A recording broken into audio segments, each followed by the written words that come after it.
So if you're not familiar, this is my second YouTube channel. My first YouTube channel you can check out here. And in honor of starting this second channel, I wanted to share some of the things that I learned over the course of the past almost 4 years that I've been doing YouTube. And I wanted to share these lessons with you. So let's dive in right away. First lesson is that this platform, it takes commitment. I started my first YouTube channel in 2019, and when I began, I did not know anything about the platform at all. Literally nothing. I knew that it hosted videos. And when I was starting, I made an outline for my first 13 videos, 5 of which would be released the first week that my channel launched as a type of mini series. I did something similar with this channel when I started it as well. And I significantly underestimated how long it would take me to film those first 5 videos. I was extremely uncomfortable on camera, and filming one 30-minute video would drain me of energy for literally the rest of the day. Plus, when I began, I was releasing videos twice a week. That's a minimum of 8 videos a month, plus my first 5 videos, which were all released the first week. When month 2 came around, I was expecting to see all my hard work pay off. So imagine my disappointment when, after 6 months of posting at least 8 videos a month on my channel, I had only 50 subscribers. That's right, 50 subscribers. The second lesson that I want to share with you is learn analytics early. If you don't understand how to read the analytics that YouTube is providing you, it will take you a lot longer to grow. YouTube tracks nearly everything, which is one of the reasons that I love this platform. Essentially, YouTube is telling you what to do more of, what to do less of, and it's all based off of your audience's preferences. So they're setting you up for success. Responding appropriately to the metrics allows you to connect with people quicker and really form a community. Whether you want to monetize your channel through AdSense, a third-party deal, or sell your own product or service, you need to build a community and not just fans. And that leads me to my third lesson, which is give the people what they want. Hear me out on this. If nobody wants to watch your channel, you could think up the greatest topics ever, but if it isn't accomplishing your goals, which I'm assuming that includes getting your message or topic heard by others, then it's all for naught. Creators on YouTube can be divided into 3 categories. First, people who have no idea what to do a channel on, so they make all types of content, but they don't have a plan to refine that strategy, and they never check YouTube analytics to see what's working and what isn't. The second group are people who know what their audience wants and give them just that.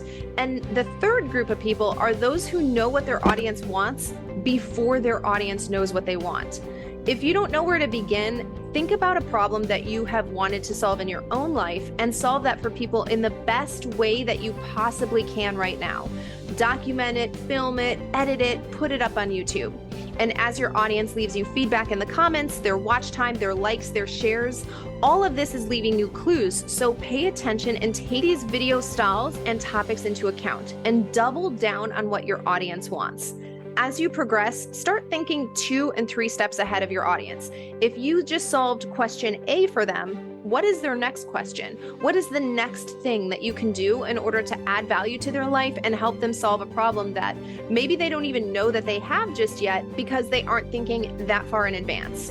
Doing this is what creates bingeable content. If I can solve somebody's first problem, that leads me to their second problem, leads me to their third problem. This is all adding up to watch time minutes, which is what you really need to focus on YouTube. Lesson number 4, YouTube is a competitive space. We all know this. YouTube has over 330 million creators on its platform. It is the fastest growing social media platform right now, and thanks to the Shorts feature, TikTok is on the decline. And I firmly believe that in terms of media and business, video is absolutely the way of the future. We are entering into a time where people will not accept advertising that is just a single or a carousel post like you see on Instagram, but that there must be video in order to impact your audience.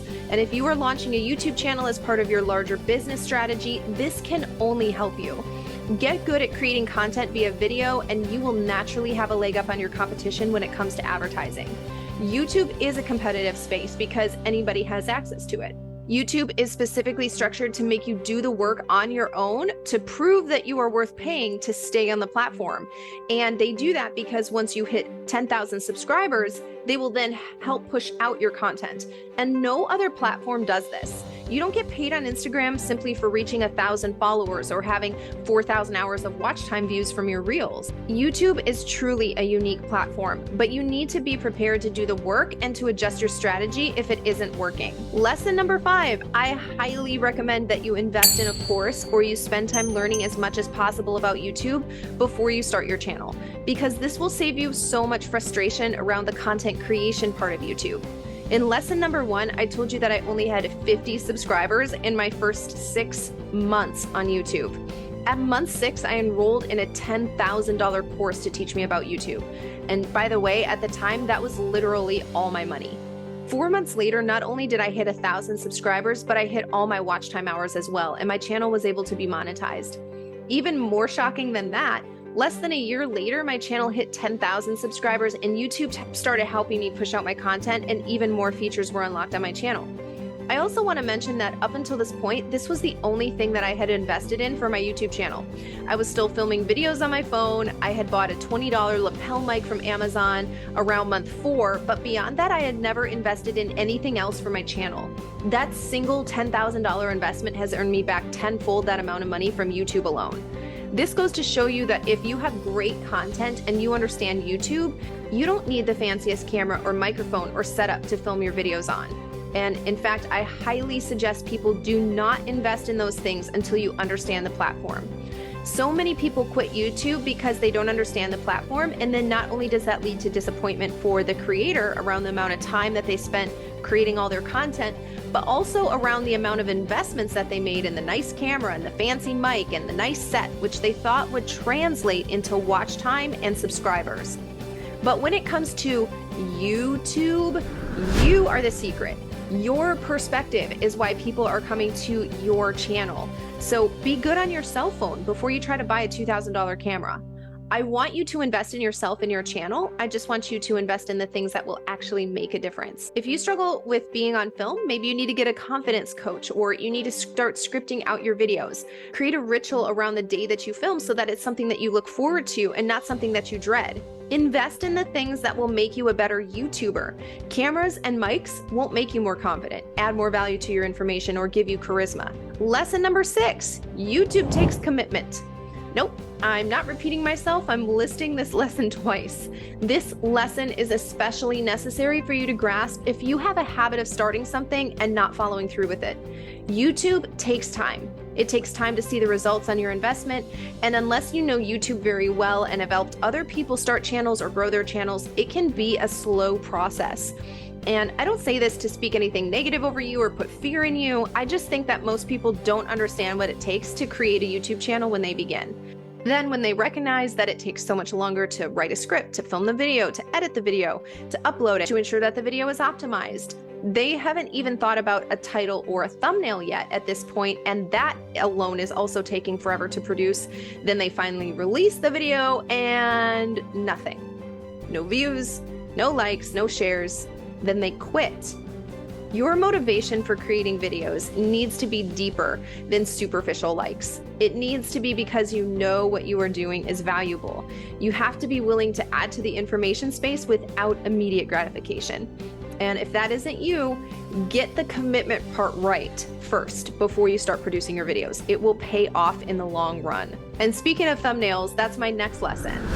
Thumbnails are the little picture that you see of a video when you first go to YouTube's homepage, and this is essentially the packaging of a video.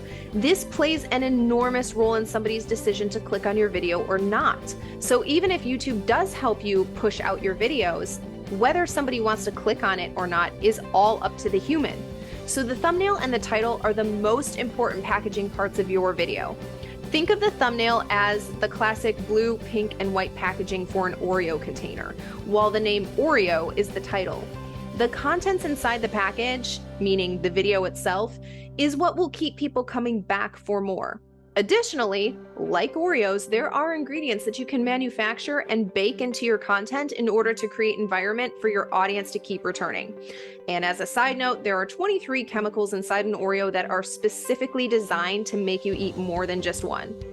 Designing thumbnails and coming up with good titles are things that you need to do before you start filming a video.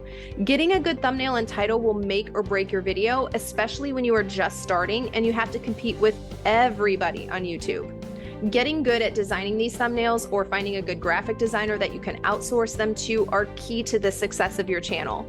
I could go on and on about how much stuff I have learned since I started YouTube, but I can't put it all in a 9-minute video. So if you are interested, you can enroll in my Starting a YouTube course here, in which I cover everything, including how to read analytics so that you know what you are doing right and what you need to improve on.